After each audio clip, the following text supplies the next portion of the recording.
What's going on, guys, and welcome back to the channel. Today we're taking a look at another pair of Kobes. This of course is the Kobe 4 Carpe Diem, the Kickwho godkiller batch. Before we get into them, I want to remind you that this video and all the other content on my channel is for educational and entertainment purposes only. If you're new, guys, go ahead and like and subscribe to the channel. I really appreciate it, and I cannot tell you how much it helps.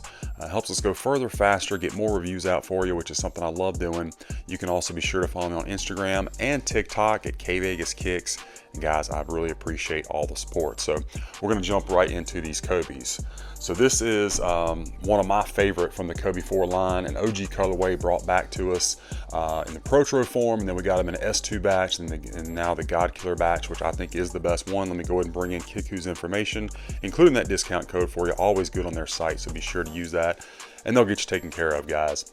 Let's dive right in. You got that Kobe 4 outsole. It is split between solid rubber compound and then a kind of milky translucent. Looks great. You can never go wrong with herringbone. The Kobe 4 is one of my favorites for traction. You do have the real carbon fiber. You got that swoosh in yellow.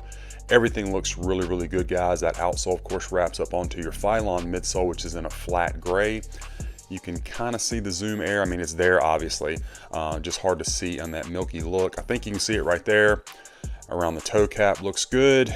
Going around to our medial side, really, really clean on this pair.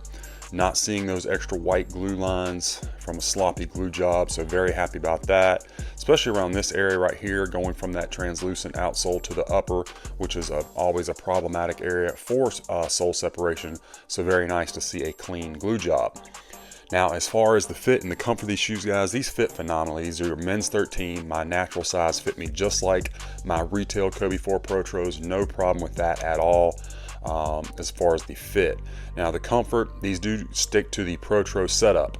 So you're going to have a zoom unit back here in the heel, nothing in the forefoot as far as zoom. So these are one of the Kobes that play more low to the ground. I would say better for maybe court feel, because you don't have that zoom turbo unit up in the forefoot like you would with a Kobe 5 or 6. So again, really good for court feel, especially play up on your forefoot. You can really feel the court.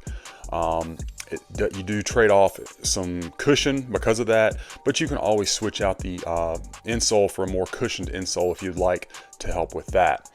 The upper of the shoe, you got that first gen Flywire in black, looking good, and then the leather around here, really, really soft and pliable. That is one of the things. So I had the S2 batch of this shoe as well, which is good. But one of the things that separates the godkiller from the S2, along with the overall shape, is the quality of the materials are much more soft and pliable. This leather, while it is probably synthetic, it doesn't feel synthetic. Super soft. Very, very impressed with that around this toe cap area, mud guard, whatever you want to call it. And then up here, you got more of a almost like a patent leather finish to the leather. With those, you can see the purple through the perforations. Of course, your yellow and black laces over top of your gray mesh, and then up at the top, of course, you have your Carpe Diem logo with the swoosh, the 97 and the 09. Good shape and feel to the tongue as well. That's another thing that kind of sets it apart from the S2. The S2's tongue was much more stiff. You couldn't really do this as easy with the S2, and it kind of like stayed almost like straight. Like, I can't even get the godkiller batch to do it. It was almost like that on the S2, and it kind of stayed that way. I don't know why it was so stiff, but it was. So just, pointing that out. You got good shape here around your ankle collar with the yellow padding, that Del Sol color. And then of course you can see the insole down there with the herringbone pattern on it, as well as your 24. I did remove the insole from the other shoe, so we'll take a look at that here momentarily.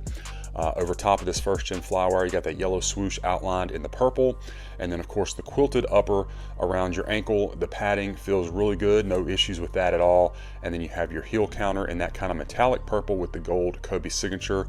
Looks perfect. Back of the shoe, another thing that kind of separates this from the S2 is the overall shape. The S2 was a little bit wider. This has a little bit more narrow shape to it. And I have had these on foot before, so I've already stretched them out a little bit. They were actually a little bit more sleek if you got them right out of the box, but they look good.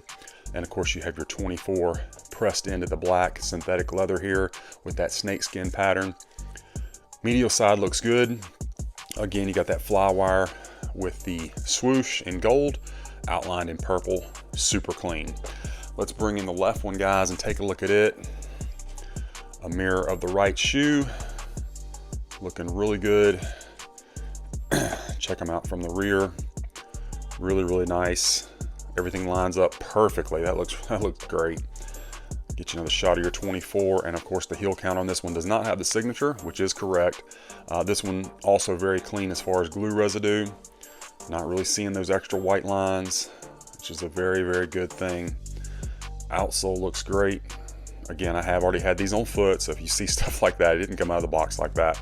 Great feel to all the materials.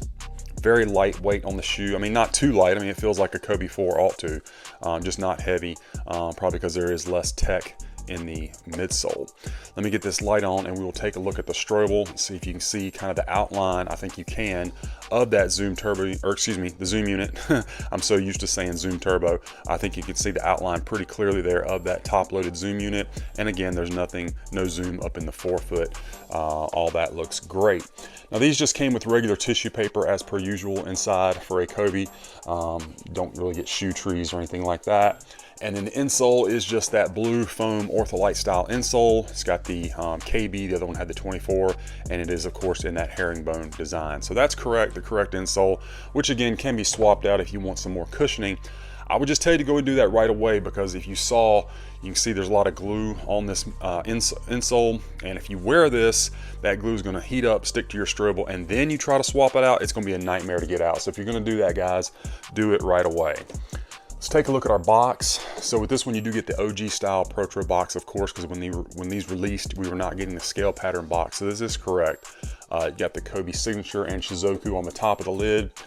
Of course, a swoosh here, branding on the bottom, another swoosh. This is just something I do to keep straight what's what in my closet, and then the box label.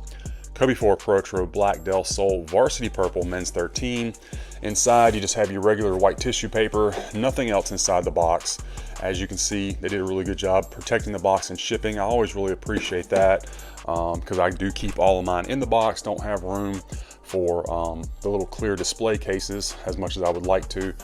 With as many pairs as I'm fortunate enough to have, just no way to do that. So I always appreciate it when they ship the box to me, and it is still in good condition. So I get that lace tucked back in. It's getting on my nerves, sorry. Well, that's gonna have to do. But anyway, guys, that is my unboxing review of this Kobe 4 Protro Carpe Diem, the Kickwho God Killer batch. I hope that you enjoyed the review, that it was helpful for you. Let me know what you think about this pair in the comments, guys. Be sure to follow me on all my other socials and be on the lookout, because we got a lot more of these reviews coming your way.